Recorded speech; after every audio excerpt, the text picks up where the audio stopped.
بسم الله الرحمن الرحیم یا ایها النبی اے پیغمبر علیہ السلام لما تحرم ولی حرام ما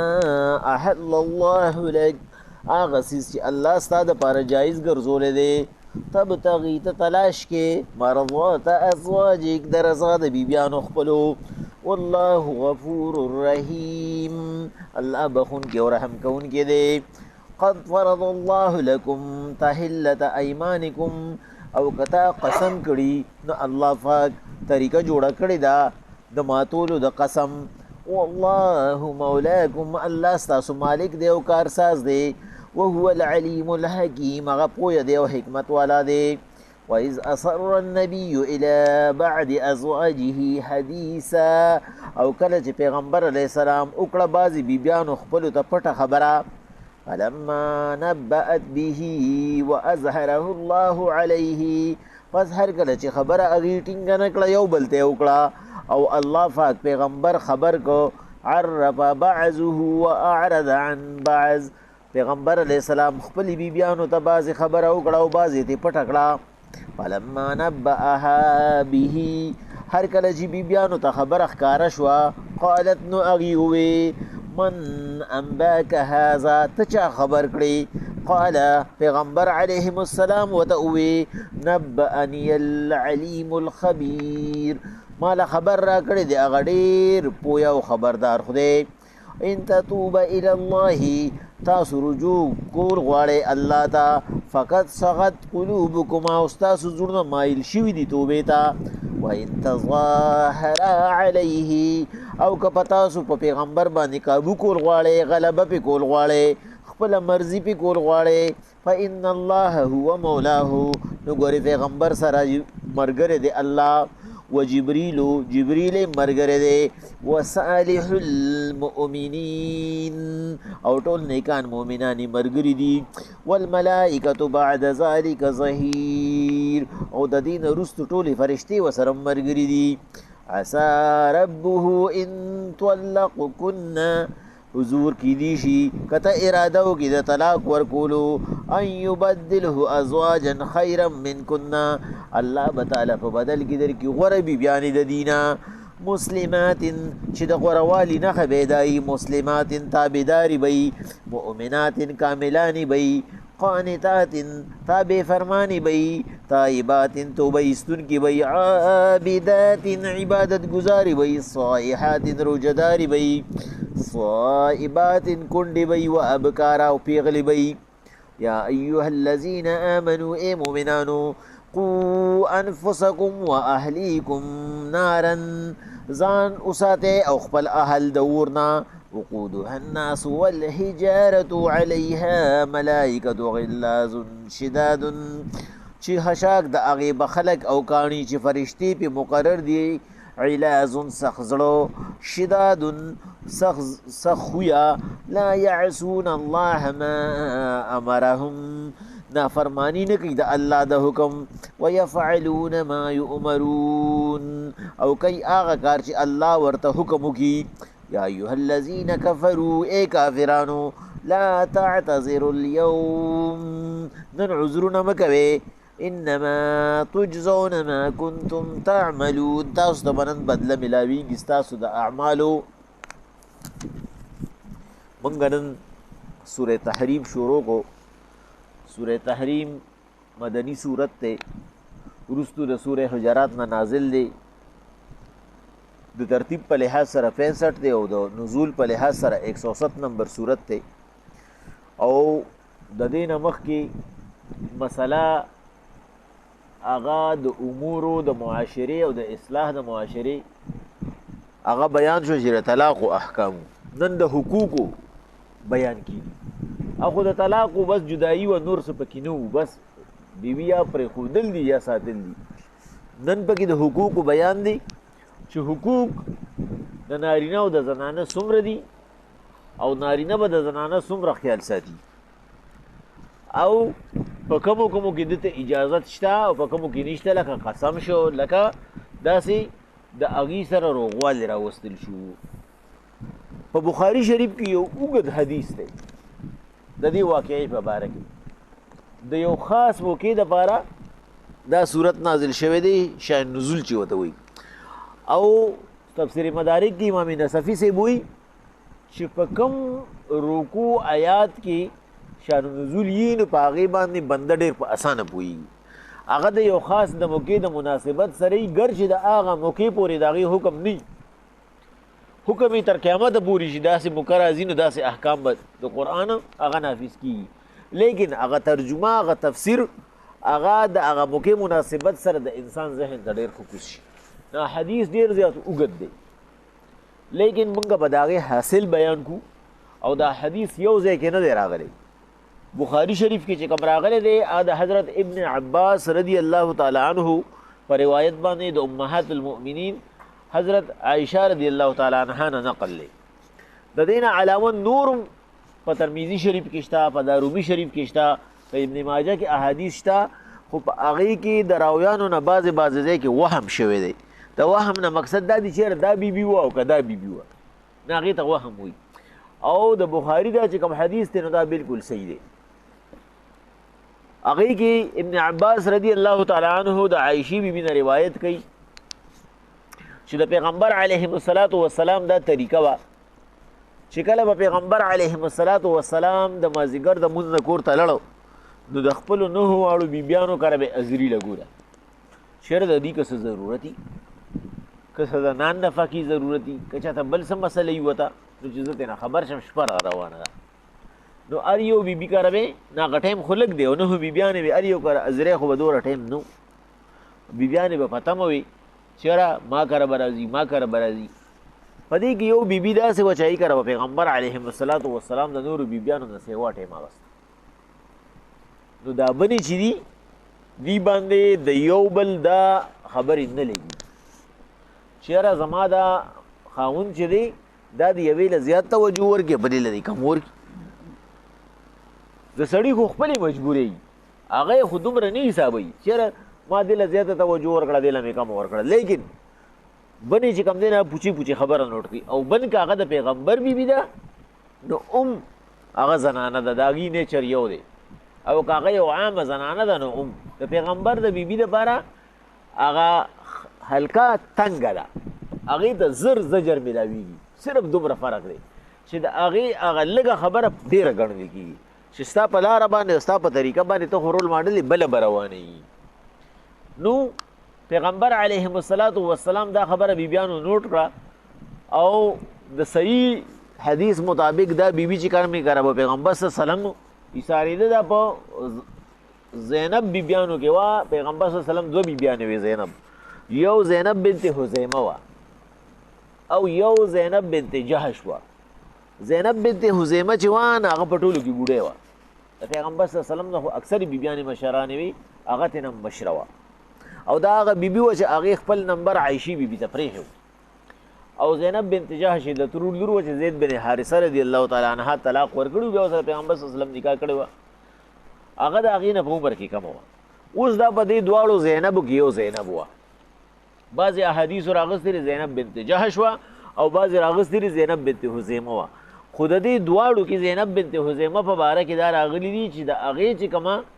د پیغمبر صلی الله علیه وسلم دغه خرګانۍ چې وه نه هغې به د شاتو کاروبار کوو، هغې به بچی ساتلی. او بعضې احادیث دا وایي چې دا زینب بنت جهش چې وه د هغې پلارګانۍ چې وه نو هغې به هم د شاتو کاروبار کوو. په دې وجه دواړه زینبې راغلي دي. نو هغې به پیغمبر صلی الله علیه وسلم له په ګبین کې شربت وکړو. د پیغمبر صلی الله علیه وسلم به خوږ څیز خوښ و نو پیغمبر صلی الله علیه وسلم به کېناسته چې هغې به شربت کو بیا به یې ورته راوړو او بیا به پیغمبر صلی الله علیه وسلم څکو نو ټایم به پرې ډېرو لګېدو. نو دوی ورته صلاح وکړه او صلاح ورته چا وکړه؟ حضرت حفصه رضی الله تعالی عنها او حضرت عائشہ رضی الله تعالی عنها. او د دې مقام موچتو ځکه چې یو حفصه د حضرت عمر رضی الله تعالی عنه لور وه او عائشہ د حضرت ابوبکر صدیق رضی الله تعالی عنه لور وه. نو دوی ورته صلاح وکړه چې پیغمبر علیهم السلام چې کله د دې بیبي د کور نه راشي نو پیغمبر صلی الله علیه وسلم به بدبویه څیز ډېر زیات ناخوښه و. چې کوم څیز به بدبویه پیغمبر صلی الله علیه وسلم بزیات ناخوخو صفا شفا سیز به خوخو په دې وجه باندې فقها او علما دا خبره لیکي چې ته کله جمعات ته مونځ راځي نو ته داسې حالت کې راشه چې ته صفا سوتره ځکه چې پیغمبر صلی الله علیه وسلم به ځکه بدی شو چې د پیغمبر صلی الله علیه وسلم خوا کې به اکثر فرشتې وي او فرشتې د دې څیزونو نه انتهایی نفرت کوي معمولی که د خولې بدبویي نو هم پې هغوی تنګي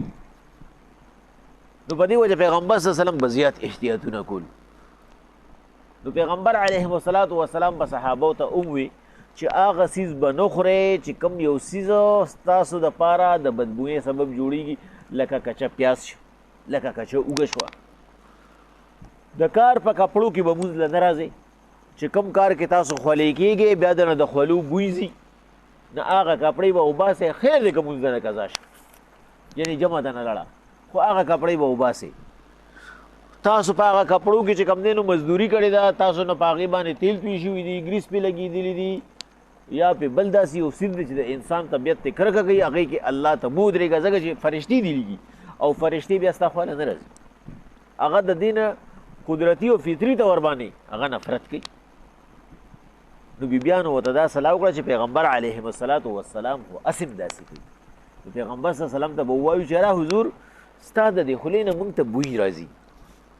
د مغافیرو اوس مغافیر دوه معنی شوي دي په حدیثو کې یو وی دا مغافیر سپیرکو ته وی یو وی نه دا مغافیر یو چیړ دی دا د ونې چیړ دی خو د هغې نه بوی ځي نو مقصد دا دی چې دغه تا چې کوم شات څکري دا مچۍ چې په دغه چیړ باندې ناسته وه یا په د سپیرکو په دې بوټي باندې ناسته وه او په دې کې دا بوی دی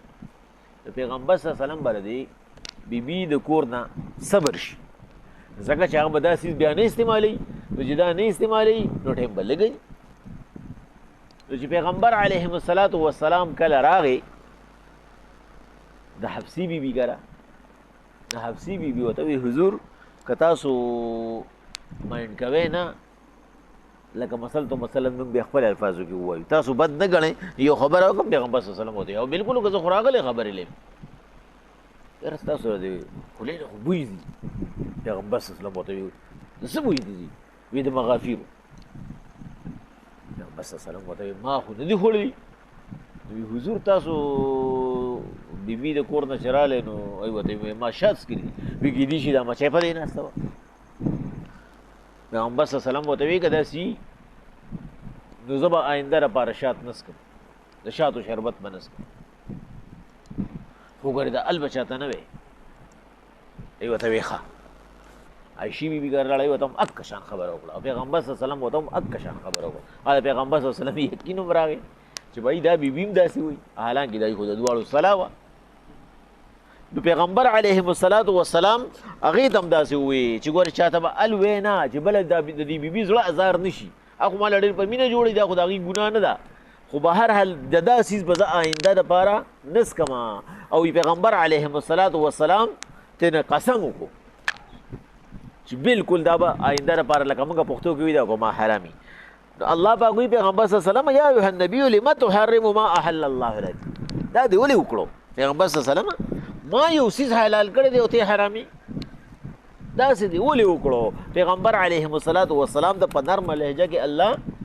زجر وکړو چې زما حلال شوي څیز ته نشي حرامولی نه زما حرام شوي څیز حلالولی شي تبتغي مرضات ازواجک تر خپلو بیبیانو رضامندي حاصلول غواړي د خپلو بیبیانو دپاره زما حکم بدلی والله غفور رحیم الله بخونکي او رحم کوونکي دی یعنی پیغمبر صلی الله علیه وسلم ګورې دوره ناز وړل ګورې دا د پیغمبر صلی الله علیه وسلم شان دی ښه الله ورته وایي ته خفه کېږه ستا نه خفه نه یم زه بخونکي مهربان یم بخلي مینې ده خو داسې مه کوه ګورې قد فرض الله لکم تحلة ایمانکم که تا قسم خوړلی دی مار د قسم د ماتولو طریقه مو ښولې ده موږ مخکې به سورې آل عمران کې غالبا ویلې ده چې ما خو تاسو ته ویلي دي چې بس کفاره ورکړه او قسم خیر دی نیک قسم چې دی هغه مات که پای کې ثواب دی والله مولاکم الله ستا مالک دی والله ته ستا کمزورې هغه معلومې دي وهو العلیم الحکیم هغه پوهه دی حکمت والا دی وإذ أسر النبي صلی الله علیه مسله سوا وی دا هغه انسان چې کوم دی نو متوجه کول دي چې موږ داسې وشو نو سړی متوجه شي دا وشو څنګه وشو بیا ورته موږ کیسه راولو. الله وایي اذ اسر النبي الى بعد ازواجه حدیثا، کله چې پیغمبر صلی الله علیه وسلم خپل بعضې بیبیانو ته یو خبره وکړه، فلما نبأت به واظهره الله علیه عرف بعضه واعرض عن بعض، نو چې کله د هغې کې خبره ټینګه نه شوه هغې بل ته وکړه، الله خپل پیغمبر خبردار کړو، نو پیغمبر بعضې خبره هغې ته وکړه او بعضې پټه کړه او بعضې ورته څنګه وکړه. پیغمبر صلی الله علیه وسلم ورته وایي ګوره زما راز ومونه ساته که نه، بس هغې پوه شوې، دا چې بعضې پټه کړه پټه څه وه تاسو هغې ته شاتو الوئ دی ورته ونه وي زما راز ومونه ساته که نه. ځکه چې حفصه بیبي عایشې بیبي ته ویلي نو عایشه بیبي ولګېده بلې بیبي ته ووایي چې ګورې چاته ال مه وایه خو ګورې منه م که ښه، بلې ته ووایي چاته ال وایه مه خو ګورې کار مو کو منې م که ښه، اوس به ټولو د یو شان ټایم ورکوي که به نه ایسارېږي. بلې نهه واړه بیبیانې خبر شو. پیغمبر صلی الله علیه وسلم ته الله پاک وایي پیغمبر صلی الله علیه وسلم ته په زنانو باندې دومره اعتماد کوې، د دې خو یو شان نیچر دی، په دې کې خبره ټینګېږي چې تا ورته خبره وکړه، ستا چې د کوم مقصد دپاره ورته ویلي وو چې د هغې زړه ازار نه شي، هغې خو ټولو ته ویې خو ټول خبر کړه، یو ته یې ویل چې بل ته ونه ویې بل ته یې ویل بل ته یې ونه ویې، خبره خو ټوله هغې وکړه. نو الله پاک د امت نارینهو ته وایي چې ګورې که د پیغمبر بیبي م نو ګورې دا نیچر دی، نو ګورې خپل راز ځان سره ساتئ ښه، خپل راز هغه خپلې ښځې ته ټول رازونه مخ ښکاره کوئ چې تاسو چې کوم دی نو په جوش کې راشئ او هوش نه لړ شي او هغه دنه په خطرناک وخت کې تپوس وکړي چې دا پلانکې کار څنګه ورته ویې دا داسې و دا داسې و، ځان له به کار نه ګورې، ځان به لغونده کې سټ ساتې. الله پاک وایي فلما نبأها به قالت من انباک هذا، کله چې ورته پیغمبر صلی الله علیه وسلم دا خبره وکړه چې زما راز مخاره کوي ورته تا ته چا وایي، قال نبأني العلیم الخبیر، ورته وایي زما رب شته که نه چې ډېر خبردار دی، هغه راته ویلي دي او ورسره دا خبره م وکړه چې ان تتوبه الی الله، تاسو اوس توبه ایستونکي تاسو به د خپله خبره ستومانه یې، فقط صغت قلوبکم ستاسو زړونه مایل شوي دي. د دې خپله لفظي معنی چې کوم شیعګان کوي نو هغې یې څنګه کوي، هغې وایي توبه وباسئ ستاسو زړونه کاږه شوي دي. دا زیات د بیادبۍ الفاظ دي د بیبیانو په باره کې، د بیبیانو زړونه هغه هېڅ چېرې د حق نه کږېږي. نو د دې ښکلې ترجمه امام قرطبي دا کړې ده چې پیغمبر صلی الله علیه وسلم ودوی ما ته پته ده په خپله خبره ستومانئ، ان تتوبه الی الله، تاسو الله ته توبه ایستل غواړئ ځکه چې فقط ساعت قلوبکم ستاسو زړونه مایله شوي دي د دې خپلې خبرې باندې ستومانه یې. و ان تظاهر علیه، او که د کمې بیبي دا خیالي چې په دې خبرو باندې به پیغمبر کابو کي او په خپل مقصد به نه حاصل کړي نو فإن الله هو مولاه، الله یې ملګری دی، الله ورته په ټایم خبره کوي. و جبریل علیه السلام یې ملګری دی، و صالح المؤمنین او ټول نیکان مؤمنان یې ملګري دي، والملائکة بعد ذلک ظهیر، د دې نه پس ټولې فرشتې ورسره دي. یعنې الله پاک مسلمان نارینه ته دا تسلی ورکوي چې که چېرې تا سره زیاتې کېږي نو ګورې د الله پاک امداد به در سره شامل حالي، ته زیاتې مه کوه، که تا سره زیاتې کېږي نو سره زیاتي یو بدل به الله لي، او یوازې الله نه د الله بندګان به هم ستا ملګري، خو ته انصاف کوه، ته بې انصافي مه کوه نو تا سره به انصاف کېږي. عسى ربه ان طلقكن ان يبدله ازواجا خيرا منكن، او الله تنبیه ورکوي بیبیانو ته چې که آیندم زما پیغمبر هغه ته تکلیف ورسو، مونږ ته څومره تکلیفونه رسو په مختلفو طریقو باندې، د هغه د سنتو مونږ څومره خلاف کوو، او خاص کر د جمعې په ورځ یې خوړو سنت کوو نه، کور ته ترې نه وتښتو، او دا راته پته ده چې د هغه د شفاعت نه الله بغیر الله مونږ نه بخي، الله یې څومره خیال ساتي. ای بیبیانو که تاسو زما پیغمبر ته داسې تکلیفونه رسوئ، تاسو د هغه نه خپل مقاصد په داسې طریقو حاصلول غواړئ نو ګورئ دا ماته اسانه ده چې هغه تاسو له طلاق درکړي، ان یبدله ازواجا خیرا منکن، زه به ستاسو نه غوره بیبیانې ورکړم، هغه د پیغمبر د بیبي نه غوره بیبي به کوم ځای راشي، الله ولې تنبیه ورکوي. مسلمات هغه به غاړه کېښودونکي بنې د الله احکاماتو ته، مؤمنات کاملانې به وي د زړه نه به ورته غاړه ږدي، په خوله به نه وایي، قانتات د پیغمبر تابعداري به وي، طایبات توبه ایستونکي به وي، عابدات عبادت گزاری بی، صایحات روجداری بی، صایبات بعضی به کونډي چې یا به طلاق شدی او یا به چې کوم دی نو خاوند به وفات شوي چې د پیغمبر صلی الله علیه وسلم په نهو بیبیانو کې اته داسې وي، و ابکارا او بعضې به پیغلي لکه عایشه بیبي چې وه. ایها الذین آمنوا، ای مؤمنانو، قوا انفسکم واهلیکم نارا، ځان او خپل اهل د اور نه وساتئ، د الله د قوانینو مطابق زندگی تېره کړئ. والحجارة وقودها الناس والحجاره، چې ورزولی بشي خشاک به د هغې خلق او کاڼي هغه کاڼي چې د خلکو بلیلي دي علیها ملائکتن په هغې کې به په دې کې یوه ترجمه هغه چې کوم دی نو هغه خلکو چې تاسو یې ښه پېژنئ هغې دا کړې ده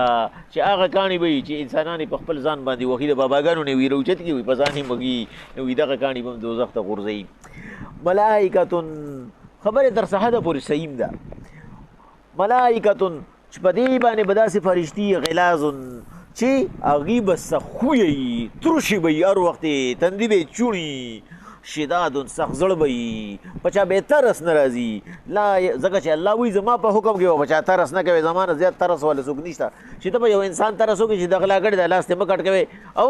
دې به چې کم دی نو مثلا د بچو له به روزي څنګه ګټي نو که بله ورځ څوک قتل کو پانسي شي نو دا روزي به وله بیا څوک ګټي نو دا لاس کټ کول تې ښه دي لا یعصون الله ما امرهم د الله د حکم خلاف به نه کوي ویفعلون ما یؤمرون هغه کار به کوي چې الله یې ورته حکم کوي یا ایها الذین کفروا او یې کافرانو لا تعتذروا اليوم د قیامت پر ورځ به ورته ویلي شي نن عذرونه مه کوئ انما تجزون ما کنتم تعملون تاسو ته به د هغه عمل جزا میلاویږي چې تاسو په دنیا کې کړی دی نو اوس د عذر ټایم نشته د عذر ټایم په دنیا کې ټایم تیر شو